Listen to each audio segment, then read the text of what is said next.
And we're at the speed down to 2,500. Give point wherever you reduce speed to 180.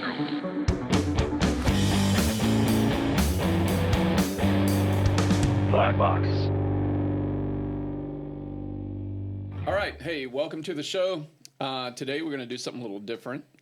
Today I'm going to be interrogated by Mr. Noah Baker. Yes. Not interviewed, interrogated. Correct.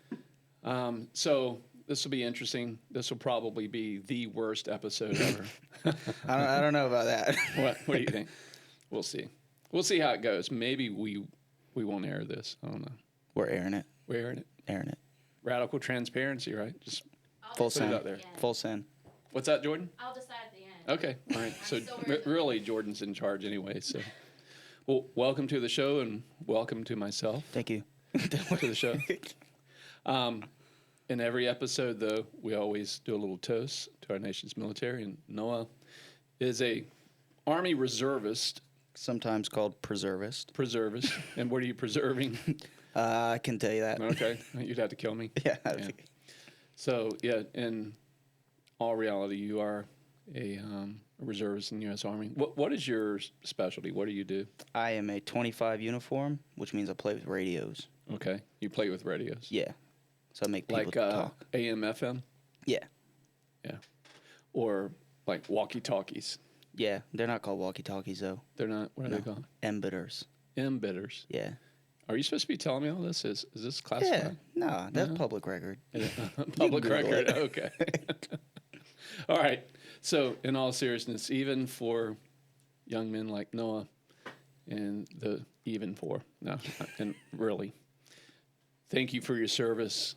I appreciate it. Although you're 2 weeks off, I'm not going to pay you.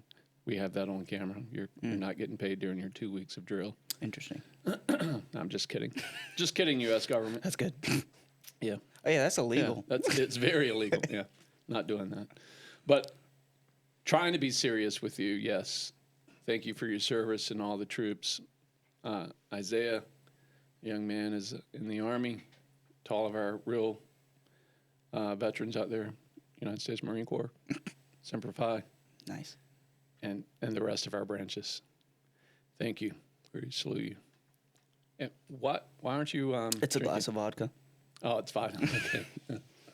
Smooth as water. But you're actually doing a diet right now, right? Yeah, it's a mental challenge. Mental challenge. It's called 75 Hard. 75 Hard. Who developed that? His name is Andy Frisella. Okay. I think that's how you say his last name. Yeah, we'll find out. But he owns a big supplement store, and Okay. he's unlocked the key to mental strength. How's that worked out? I mean, seriously, you've actually dropped a lot of weight, which is awesome. No, I started 62 days ago. I'm down 26 pounds as of yesterday, and I'm mentally sharper than I ever have been. I can attest to that, yeah. Telling you to do it. Maybe one day. Working on it. Baby steps. Baby steps. Yeah. Marines, we are slow learners, right? Yep. Dumb ones. So we're going to flip this around today. You thought it was important that folks understand a little bit about our process, my way of thinking, which is scary. So this is going to be so awkward for me to. Well, you're have good this at flipped talking, around, so I'm just going to ask you questions. You're going to ask me questions, and Yeah. I'm going to answer them. Okay. Yeah. All right. So Well, let's get rolling with it. We'll stop all the BS and. it'll probably try to get make back fun. there. Yeah, I'm sure. All right. Well, I'm taking charge now. All right. You do that, specialist. Nice. Thanks. Yeah. So I'm basing this episode off of a book that you actually referred me to by one of your favorite economists, Ray Dalio. Yeah. The book's called Principles. Shout out to Ray. Shout out to Never Ray. met him yet, but I'm he's like awesome. 200 pages in, and it's a phenomenal book. Yeah. So And- did you start with his personal principles first? Yeah, it started off like an about you. Yeah. And then I'm on life principles right now. Pretty crazy, isn't it, that Ray Dalio started Bridgewater Capital, which is now Bridgewater Associates, Yep. which is he and a buddy. Oh, actually, it was just him first Yep, in his apartment. in his apartment, right? And now has, I think, 1,500 employees, Yeah. maybe a few more. As of the book, which is Yeah. like 2016. Yeah, so it could have been, those numbers could be off. Yeah. But Thousands they're of huge. employees. Yeah. And one of the largest hedge funds in the world, probably one of the most successful. Yeah. And if you want to look them up, check them out. We'll put the link on our site and inside of YouTube where you can check out his book. Yeah. Worthy read for everyone. Now, principles, I want to give this disclaimer. In terms of his faith-based beliefs, Yeah. he's a little more new agey kind of. I would guess would be the right term, or maybe he's agnostic. Yeah. What's your thoughts? He's definitely one of the science followers. Like he said, Yeah. life's most important principle is understanding evolution. So if you're a faith-based person, you might don't not read the book because of it. Yeah, yeah, and it's okay. I mean, I think it's okay to hear other viewpoints and be open-minded to the viewpoints of others in our society, because I think we can gain wisdom from people who don't necessarily, from a faith point of view, believe the way we do. Yeah. And it's just optics. Yeah, good word. I like that. Yeah, I learned that. Did you learn that in the book, or was that? That was a previous episode. All right. All right. So yeah, Ray Dalio, one of my favorite authors. Yeah. And the book Principles is pretty amazing. Yeah. So he read it. starts off the first 100 or so pages of the book just about himself. And I think it's important for the viewers to kind of get a 40,000-foot view of KP's life into KP's BlackBox. Yeah. So kind of tell us how it all started from you growing up, joining the Marines, Yeah. all the way to where you are now with your financial firm. So, son of a preacher man. So I grew up a preacher's kid and grew up in what back then would have been called rural North Carolina, right outside of Durham, little area, Orange County, Hillsborough, and grew up fairly simple. And I wouldn't say we were poor, but our parents did a really good job of disguising how poor we were. Nice. The first house I ever remember living in was a massive 2-story country home setting on about 5 or 6 acres that my parents actually rented. And in exchange for taking care of the farm, taking care of the property, we would also board horses. And so we had, I think, 6 horses on the property that belonged to other people, but we would ride them, walk them, feed them. So, just learning some principles of hard work and not being afraid of labor. It happened right there at a young age of, I think I was probably 6, 7 years old. And, my perspective on that time was it was a lot of fun. I enjoyed that house. I enjoyed living there. You know what an outhouse is? Yep. So I actually had an outhouse. You still do.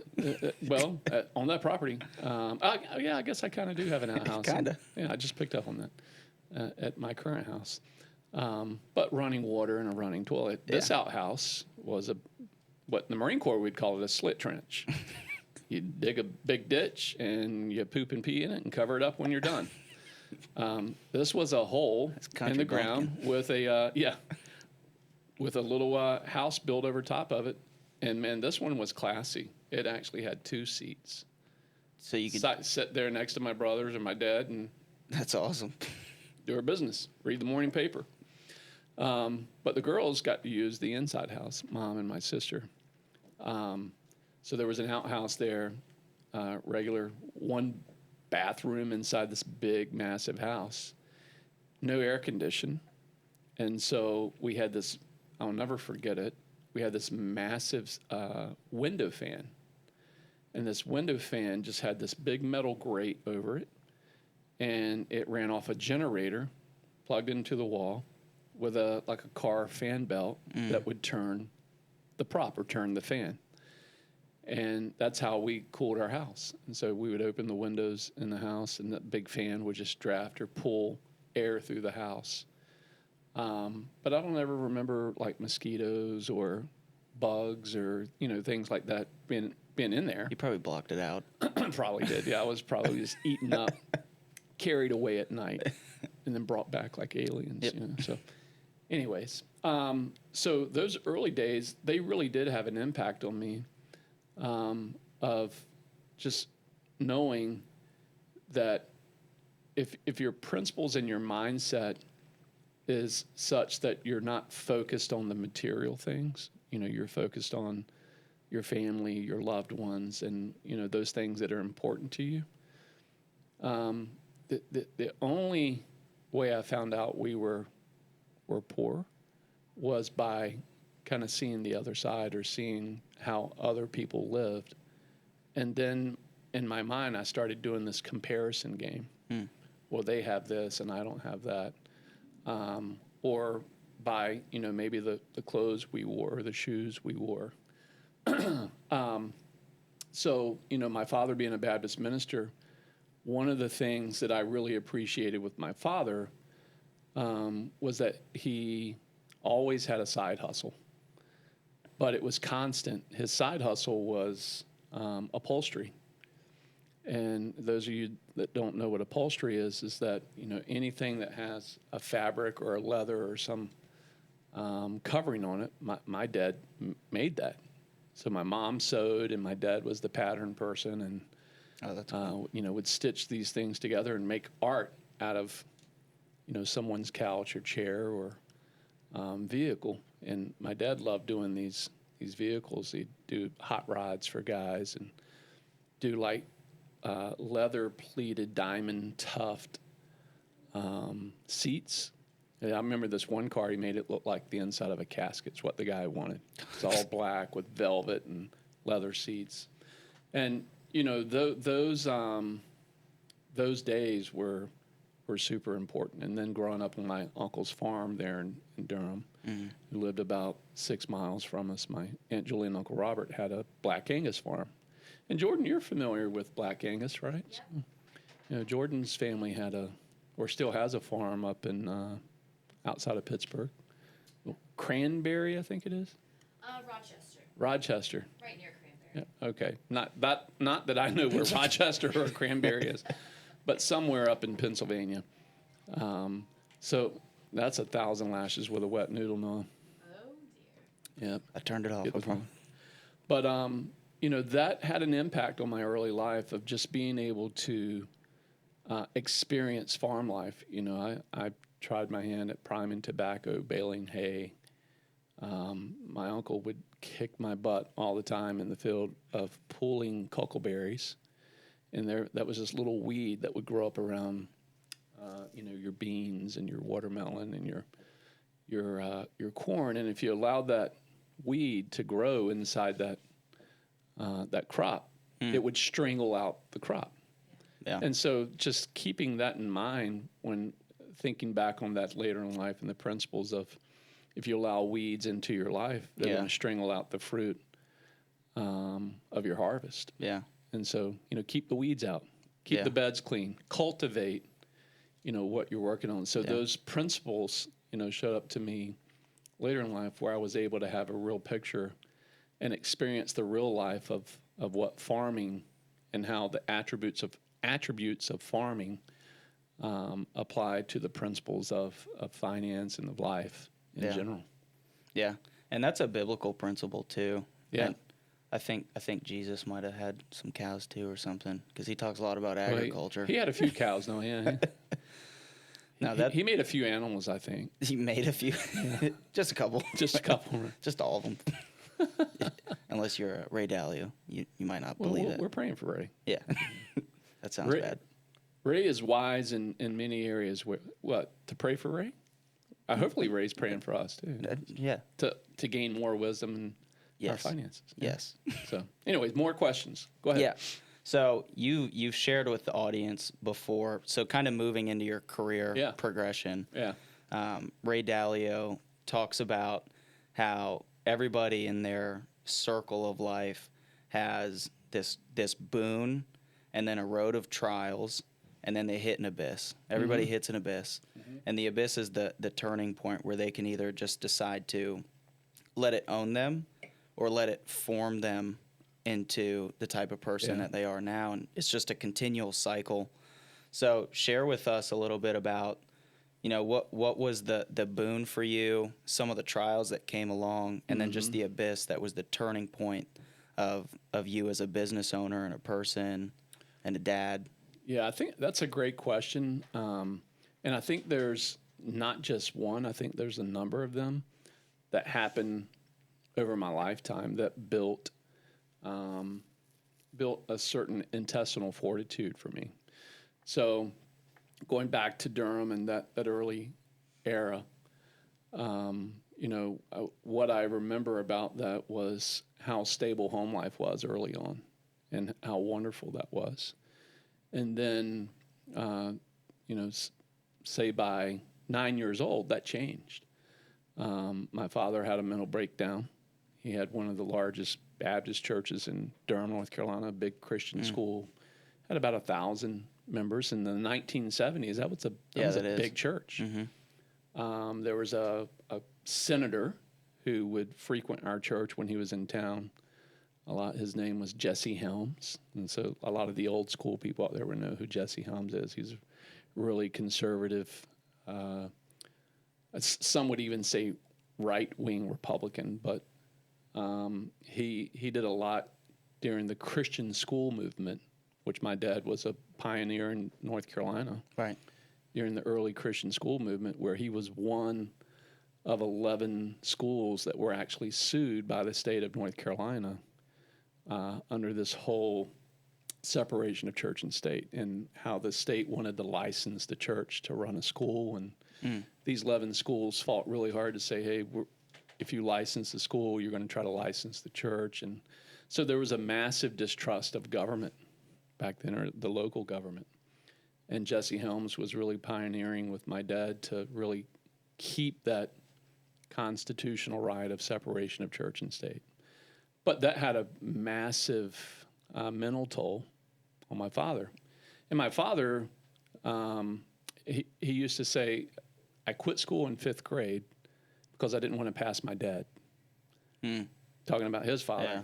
And he was only halfway kidding. He did leave school early in life, lost his mom at 17.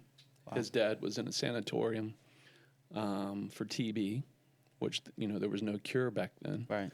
So my grandpa was inside an iron lung. Wow. So, and he had, 9 brothers and sisters. And his one brother he was very close with, Uncle Lester. Vester and Lester. Vester Gray, Lester Ray. Nice. Good old Southern names, right? Carolinians. Those Carolinians. Carolinians. Get it right. The good old boys. Yeah. But, can you imagine losing your parents at 17 and being on your own? Really lost both because his dad was alive, but he might as well have passed because he's in this hospital. Yeah. Trying to be healed from TB. Jeez. So you have all those stressors for him that compile over time. We think, oh yeah, we'll get over that. That's not a big deal. That's just something that happened in our life. But that's mental inventory that builds. Some's good, some's bad. It's the road of trials. Yeah. So he didn't really have a good mentor, a good person to give him principles of how to live his life. And so he was figuring it out in church. He was figuring it out in business. He was just figuring it out, failing forward. And one of those failures was he had a time where he committed adultery and on my mom. And was my mom's best friend. And so they separated for about 3 years, and that was a horrible time for a 9-year-old. My siblings were all pretty much older and kind of, on their own. Yeah. And so really what I had an escape to was being on the farm. Yeah. Being with my aunt and uncle, talking to a lot of cows. Yeah. So my therapy was Black Angus cows and throwing apples at them. You can't say that. Yeah, I can't. Yeah, it was. Every farm kid's done that. Yeah, that's right. That's therapy. Come on. That's right. You pull the apples off. My uncle had a big apple orchard, and if those cows wanted to eat, I got to practice my fast pitch. Oh my gosh. right to the front of the old noggin. They loved it. They love it. It's just You another asked 'em? place. You asked 'em? Oh yeah, yeah. Cows talk. Yeah, moo means yes. Yeah, that's right. So, you know, that first incident of trauma in my life and how to deal with that, there was no therapist. You know, we didn't go to therapy back then. The therapy was, you know, put your mind on something else, and not that that's necessarily the right therapy, but Yeah. you know, you try to fill that negative space with good space. And my aunt and uncle were really good for me about doing that. You know, and that's when I found out that there's levels of poor, right? So we had to move in with my grandma. My dad had left home. My mom and dad had separated.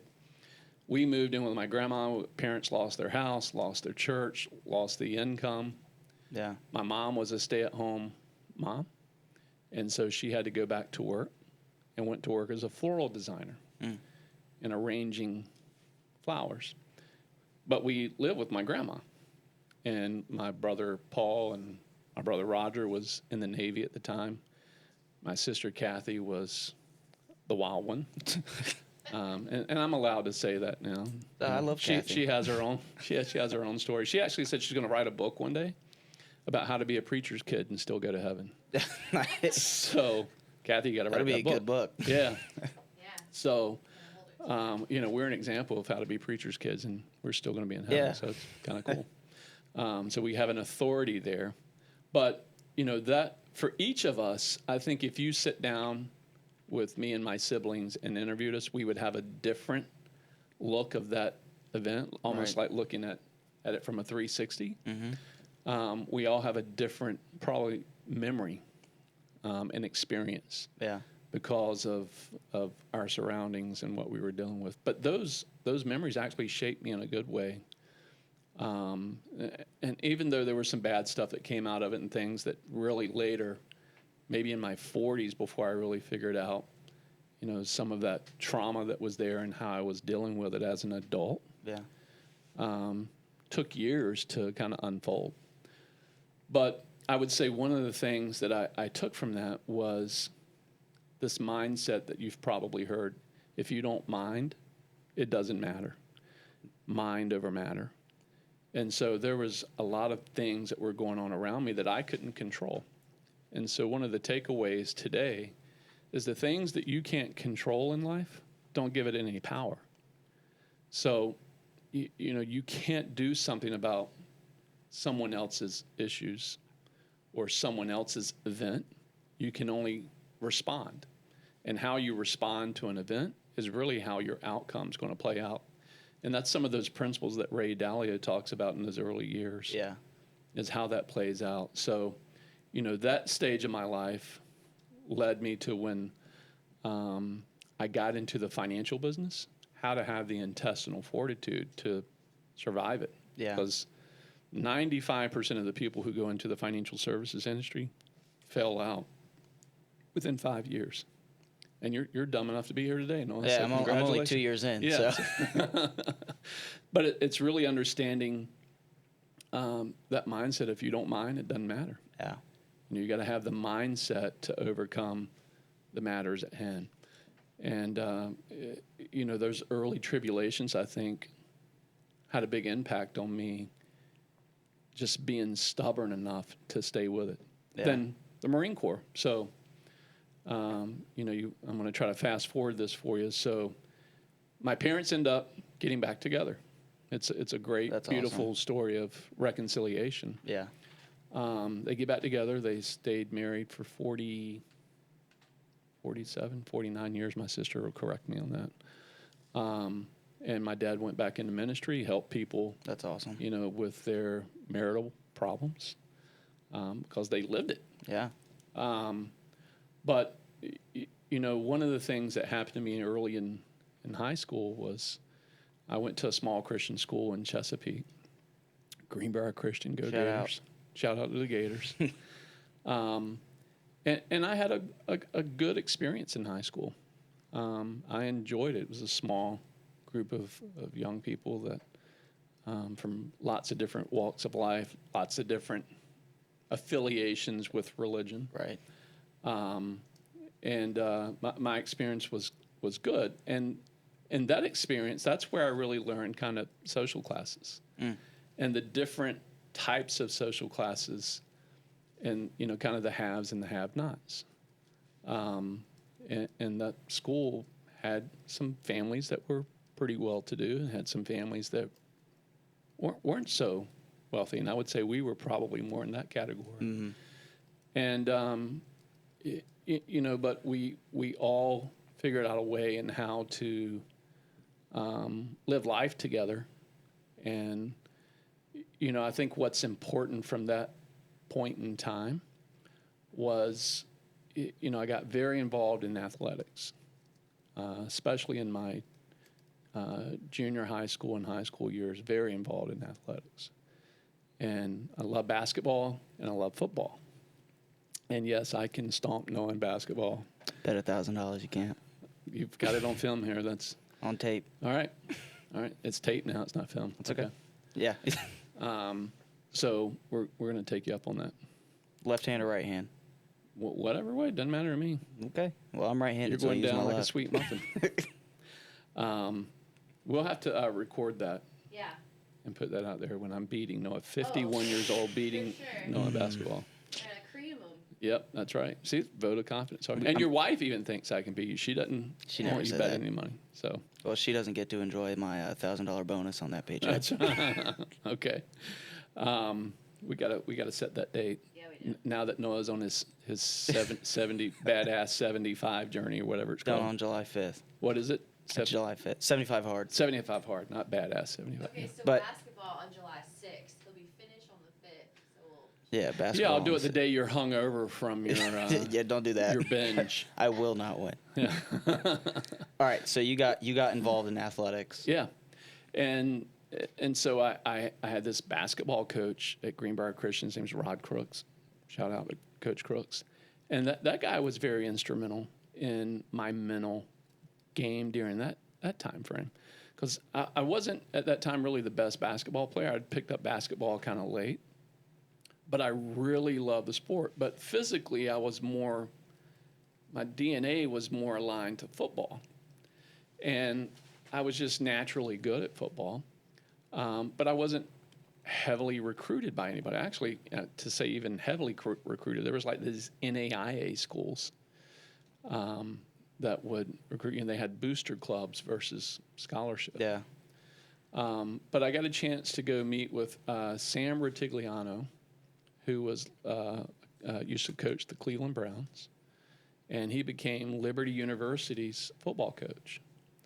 And he sent me tickets to come see a spring game, and offered me a partial scholarship. Oh, that's awesome. And then it was probably more along the lines of where your dad's a pastor, and so you're going to get a 50% discount on tuition or whatever they were giving pastors back then. Right.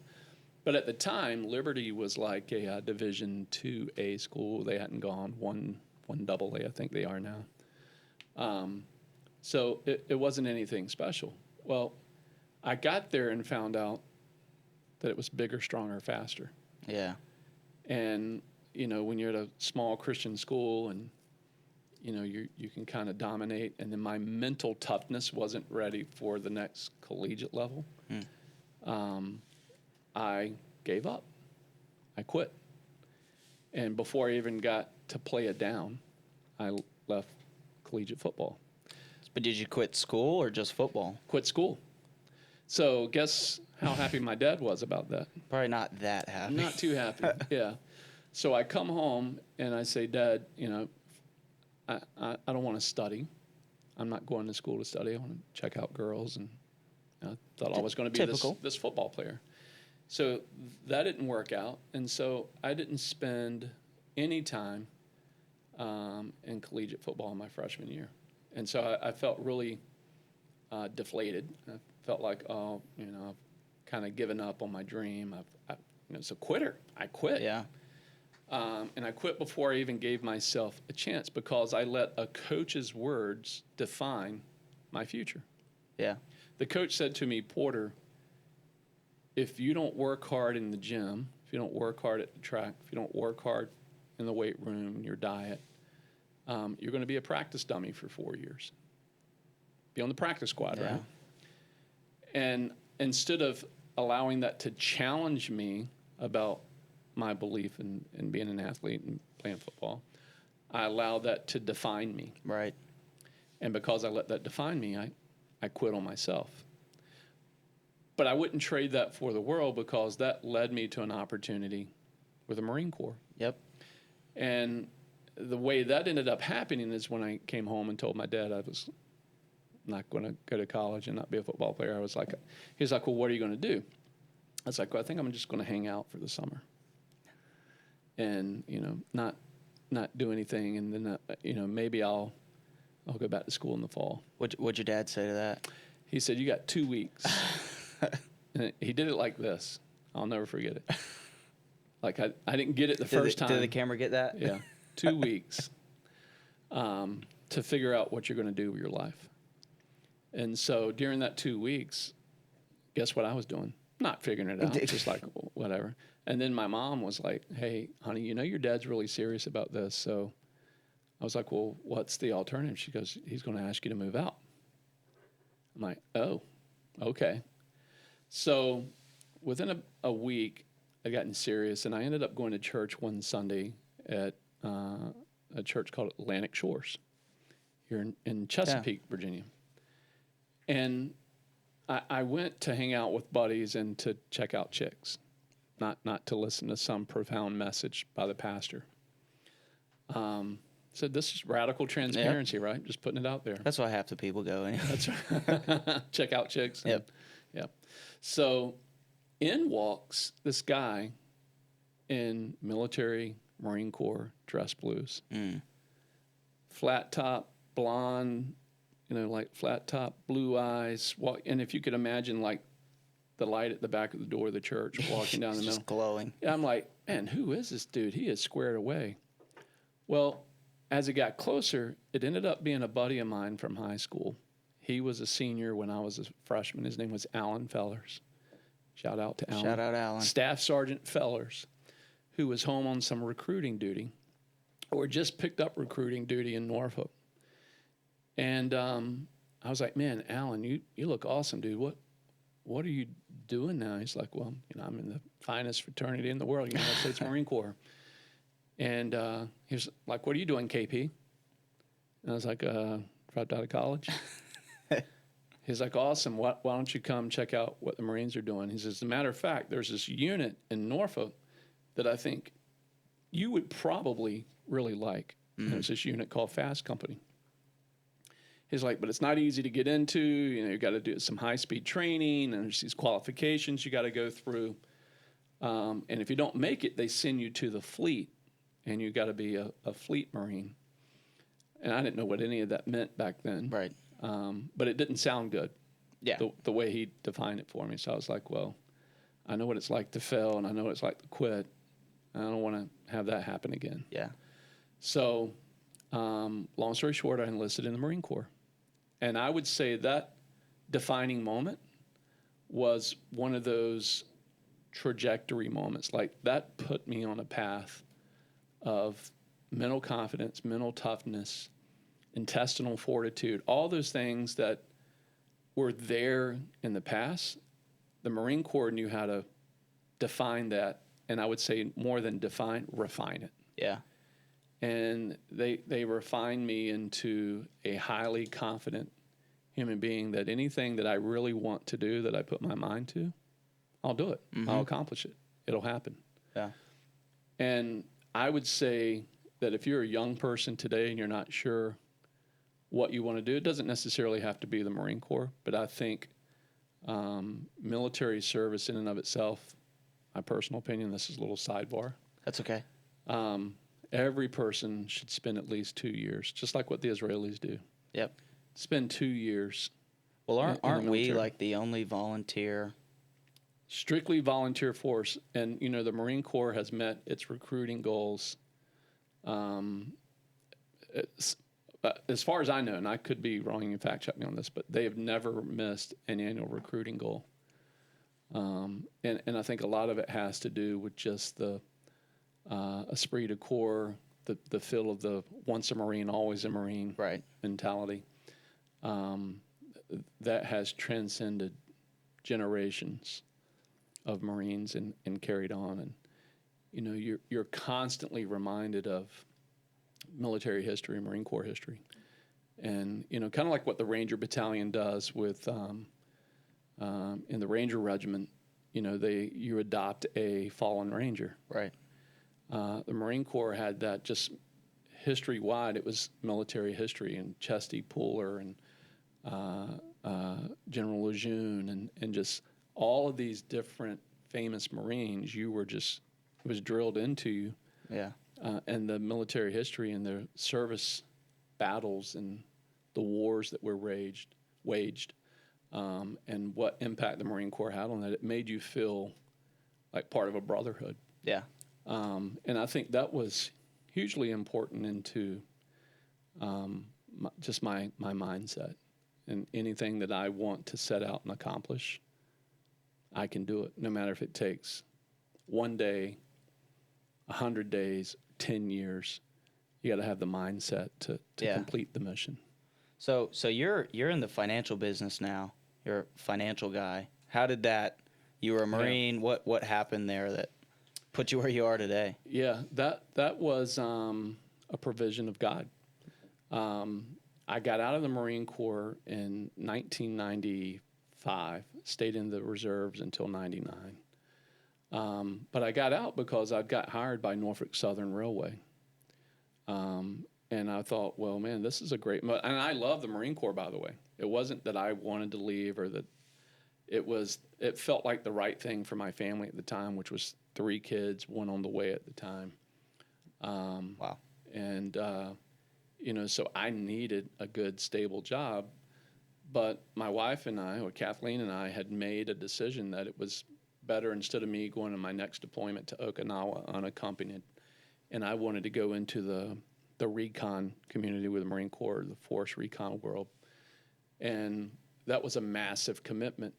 And Kathleen was not ready to do that. She's a military brat. Her dad was a fighter pilot in the Air Force. Her stepdad, a physician in the Navy.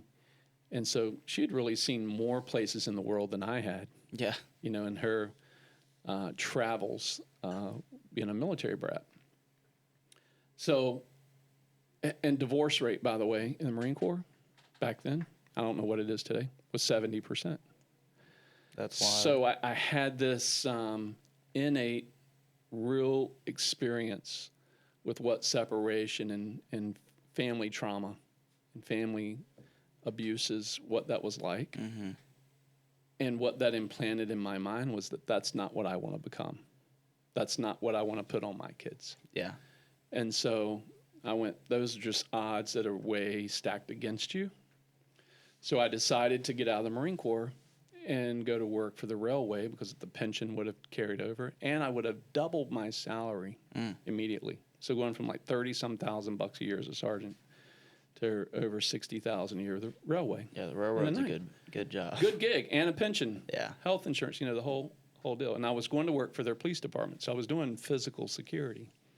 And because of some of the training I had with Fast Company, the railway was looking for that. Whereas luck would have it, if we want to call it luck, as the provision of God would have it.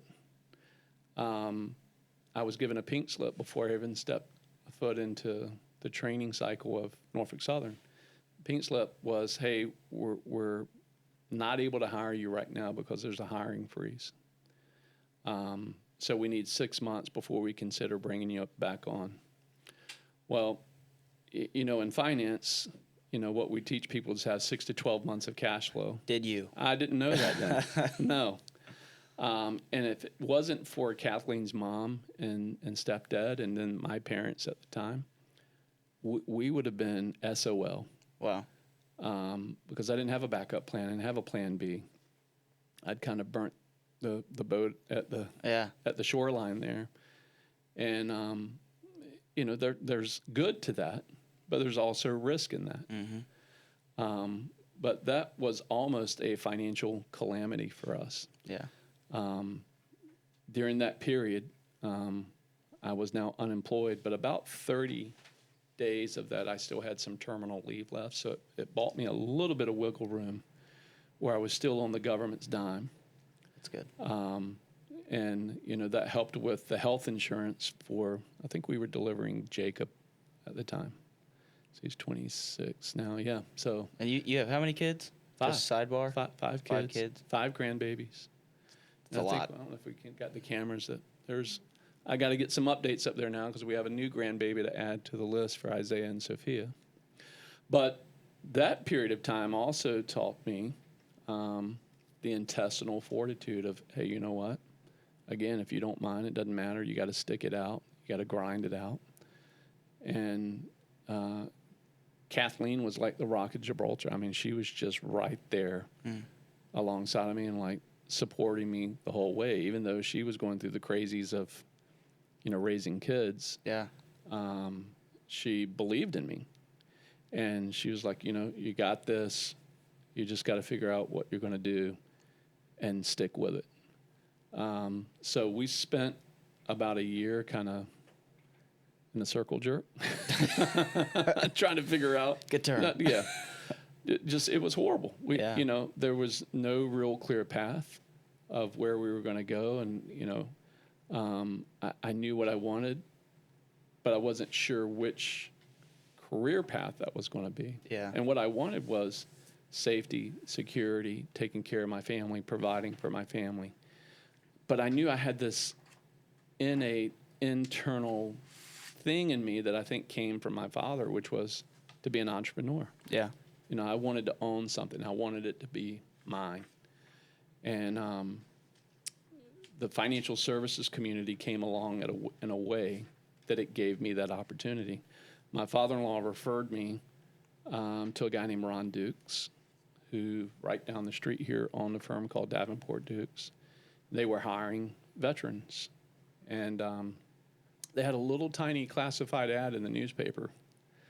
And he had showed me that and said, hey, we'll train you and we'll teach you.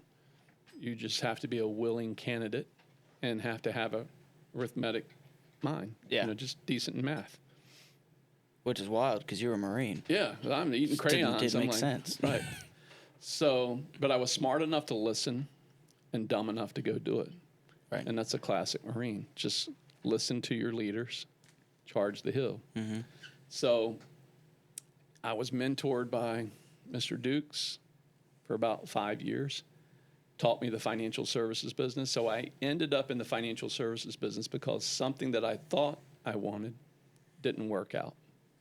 And that was, being at Norfolk Southern. And that led me to an opportunity in the financial services business, just simply because I was being persistent and looking for something that I thought would be a good fit for me. Yeah. I took this Myers-Briggs test. It's a personality test. Yeah. And the personality test was to tell me whether or not I'd be a good fit for the financial services industry. What did it say? I failed it. Wow. It said, no, you're not a good fit. And that, to me, then I was like, I'm not going to be told I can't do something. So it went back to that football coach. Yep. It went back to that time in the Marine Corps where when someone tells me I can't do something, You're going to do it even better. Yeah. I'm like, okay, game on. It's like you telling me I'm not going to beat you in basketball. Yeah. You Well, you're might not, have a but- broken leg. I'm going to win. So if I tell you you're going to win, That's right. that means you're going to. I might just, okay.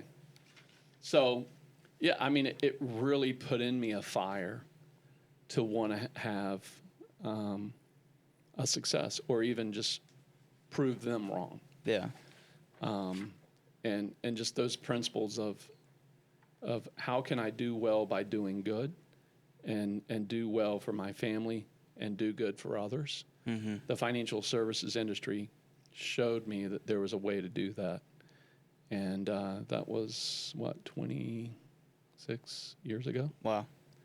So it's stuck. Yeah, yeah. So you've mentioned a lot in the podcast today just about how you've kind of set your sights. And I think it's important to talk about because a lot of people focus on the things that they don't want to happen to them, Mm-hmm. and so they become those. Yeah. So just from hearing you talk today and just in getting to know you, you talk a lot about, what you want and what you were going towards as opposed to what you. Yeah. It's fun. You've been in these interviews with me, and we'll ask a person what they want financially. And they will start out by telling me, well, Kenny, what I don't want. Yeah. And I said, hold on. Let's just stop and analyze what you just said and what you're manifesting. When you focus on the things that you don't want and you speak to the things you don't want, you're actually manifesting what's going to happen. It's weird how it works, and how either the enemy or the universe, or in the good sense, how God transpires things for us or conspires things for us, not against us. Well, your words mean everything. Yeah, and those words have energy. They have frequency. They have, when you put those words out, that's actual energy you're putting out into the universe. And so, you ever been in a room, and maybe it's a party, you're hanging out with your buddies and friends, and maybe some of your married couple friends, and a couple walks into the house who's just been fighting or arguing, and they bring that energy into the house, and all of a sudden you look around and you're like, did the energy just go down in here? Mm-hmm. Did the joy just leave the room?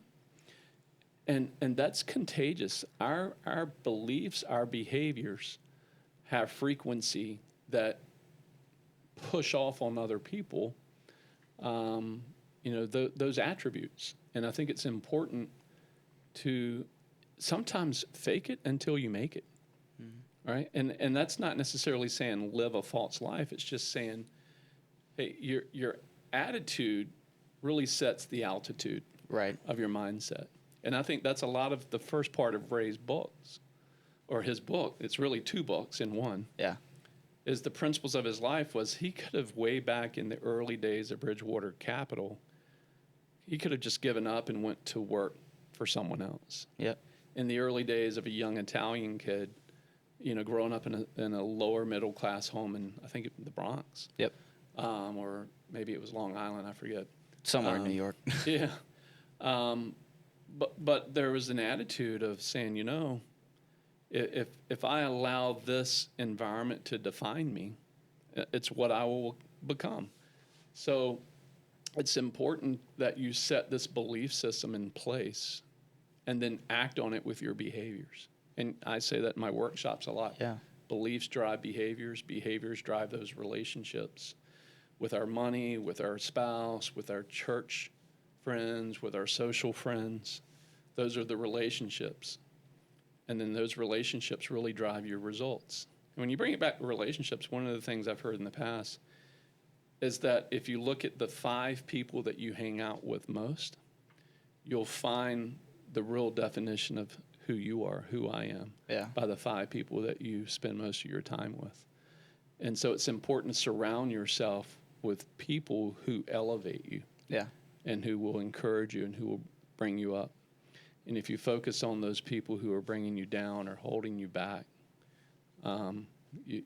you'll be exposed to that environment, which is the same as saying what I don't want.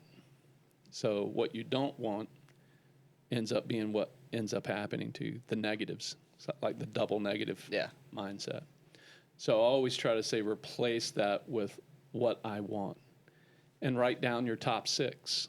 What are the top 6 things you want to see happen in your life? One of the coaching courses that I created actually went into the top 101 things that you want in your life. And what's interesting is that if you start with 101 and work your way back to 1, you find out that a lot of that superficial stuff come from the things that really matter. Like having a nice car, that's a great goal. Yeah. Having a lot of money in your bank account, that's a great goal. But what's far greater than, having the coolest car, the nicest watch, or the greatest yacht is your health, your family, your attributes in the community of people that you surround yourself with, what you can do for others. You'll find that as you're going through that list of 101 things, those are the things that end up being at the top of your list. Yeah. And reading that about other successful people like Ray Dalio, I found that to be true as well. That it's not about the money anymore. Yeah. It's really about the accomplishment of goals that you've set for yourself. Yeah. And it becomes a life's purpose. It just becomes part of your principles. Yeah. And you do it because you're so principled that anything else would just feel abnormal or Yeah. awkward. Ray Dalio talks about in the book a lot how, because Ray Dalio is in the top 100 wealthiest people. He's In the a world, yeah. billionaire.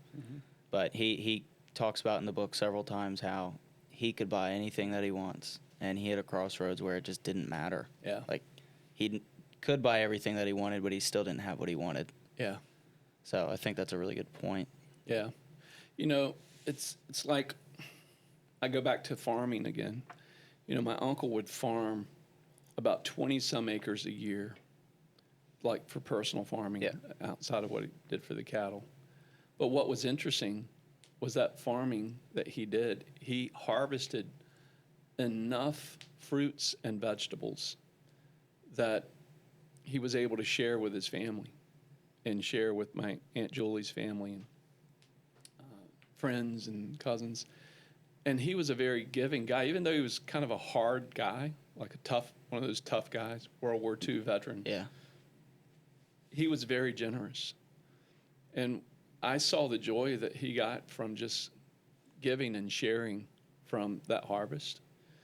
And because he would spend a little bit of time in the field pulling cocoa berries, pruning, the crop, keeping the bugs. We'd take this stuff called Seven Dust, and we would. I don't even know what that is. You don't know what I bet Jordan knows what Seven Dust is. Is that what the crop dusters spread on fields? Yeah, Seven Dust is like this boric acid, Yeah. little white powder, looks like cocaine. Or is it? But it's cocaine for bugs. It kills them, Yeah. tracks them, and then they die.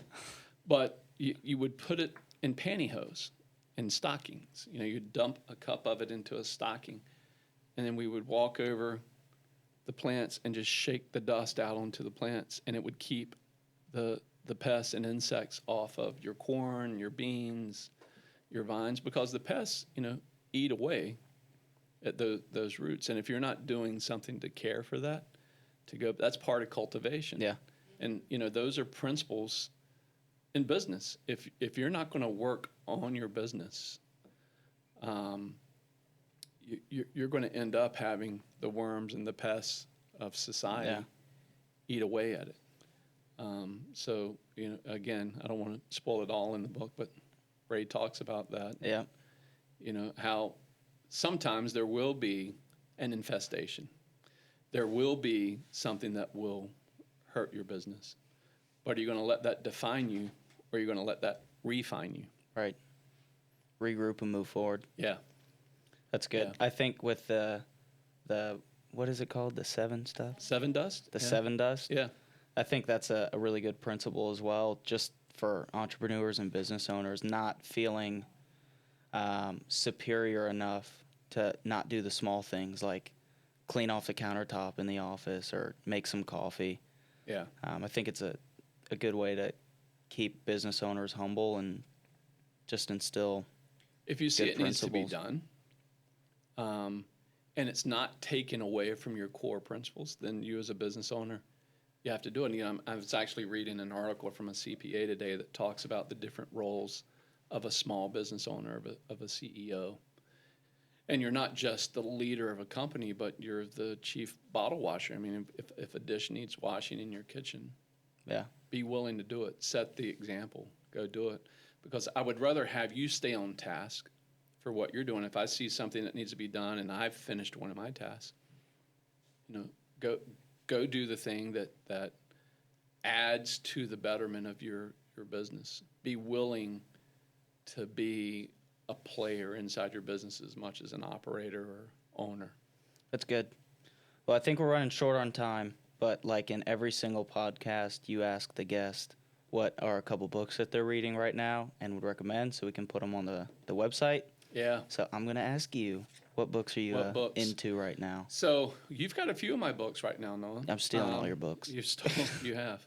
And what I love about the program that you were in, the 75 Hard, it focused more on your mental toughness than it did just some diet. He actually let you pick the diet you wanted to, what eating program you wanted to. I just decided to kill myself with paleo. But so I'm on a seafood diet. You see food and you eat it. Yeah. Me too. Boom, psh. But two really good books on these ideas of principles. One, obviously, Ray Dalio's book, Principles. And we only talked about the first half today, really kind of more the business. Need to do personal this life. again. The business side is a really interesting read as well, and how they, I won't spend the time now, but going through radical transparency and radical truth in your organization, and how that spills over into your personal life, and your personal life spills over into your business life. Right. So definitely pick up that book and read it. One that you just finished, Chris Voss's book, Never Split the Difference. Good book. Really good when it comes to negotiation. And Chris talks about everything in life is a negotiation. You go through 8 a day on average. Isn't that crazy? Yeah. And I've actually learned some stuff. You going back refreshes me. And, I would say that is one that I would highly recommend. I would say that the all-time favorite that I have is Jack Canfield's The Success Principles for a young entrepreneur. That's going to be your next read, by the way, Noah. Okay. The Success Principles. Okay. You're going to cheat on your diet like with 12 hours left, right? No, I'm not. To drink with your buddies. I'm just gonna wait till You're midnight. you're going to be hard, huh? I'm gonna wait till midnight. So Success Principles, and it's written by Jack Canfield. When I started my business in 2012, again, my financial business, that was like the go-to reference for how I would principle myself in before Principles was written. Yeah. In those laws of affirmation and those belief systems that I would set up each day for how I'd run my business. As I said, the financial services industry, 95% of the people who start in this business fail or not in it, 5 years from now. So the Success Principles, when I started back again, I went, man, I've really got to focus on making it, not focusing on failing. What you don't want. Yeah, focus on what I want, which is the success on the other side. So we'll put those on the website today. And then last is an old one that goes back to the late 20s, early 30s, is Napoleon Hill, Think and Grow Rich, which I have sitting out on the desk there. Which again there's a movie that was produced by Jack Canfield, and I can't remember who the other producer was, but called The Secret. And it talks about business secrets and how success principle secrets. So if you go, I think on, it's available on Apple, on YouTube, not on YouTube, but Netflix, Hulu. Check out that movie. Yeah, I have to go watch it. The Secret. But it's based off the principles of Think and Grow Rich by Napoleon Hill. And what's true about a book that's almost 100 years old now is still true today. Yeah. It's like Scripture. The Scripture holds true. Scriptures in our Bible hold true and have truths today. They will forever be true. Yeah. It's fitting that book, the cover looks like a Bible. Yeah. It's like black leather with. Obviously, I gotta Jesus juke everyone and say that you gotta put the Bible in there as Oh yeah, one of your. You reading that one right now? My all-time favorite on my iPhone. Nice. Well, All right. I'm gonna hand it back to you. Thank you for being on your show today. Yeah. Thank me for being here today. So hey, thanks for being a good interviewer. I appreciate getting me to open up and chat with you a little bit about it, because I think it is important for people to understand, my my values, my principles, especially if you're going to watch our podcasts and some of the things that are coming up in the future with our financial literacy course. Yep. That I've been working on for not going on 9 years now, and failing forward. So when I wrote my book, The Billionaire Within, which is one of my favorite books, Yeah. that book I had planned out these things that were going to happen in this education course that I was going to launch alongside of my book, and then failure happened. A guy that was producing it with me quit on me. Video producer quit. People who I had set up to interview on camera for educational content said, "Oh, we talked to our compliance department. We're not able to do that." And so there was roadblock after roadblock after roadblock. But I knew principally that consumers needed this information, because I needed the information. Yeah. I'm like, I'm not unique in this, and I'm in the financial services industry. And so I can encourage people, because I've lived it. If at first you don't succeed, keep trying. Try again. Keep going after it, and just don't stop. If you've got a goal, go for it. Yep. That's good. End it with that, right? Smart goal. Smart goals: specific, measurable, attainable, realistic, and time sensitive. And who's that from? Jack Canfield. Plug. Now, in order to make a smart goal smarter, you have to execute and repeat. Nice. How's that? I like it. Write it down. Writing it down. I didn't see you write it down. Well, it's in my brain. Okay. All right. I'll let you go on that one since. Is this our farewell? Yeah. You got to go back to work anyway. So Yeah, I gotta get to Quit work. wasting time. My boss is on my back. yeah. All right. Thank you guys. See you next time. Cut.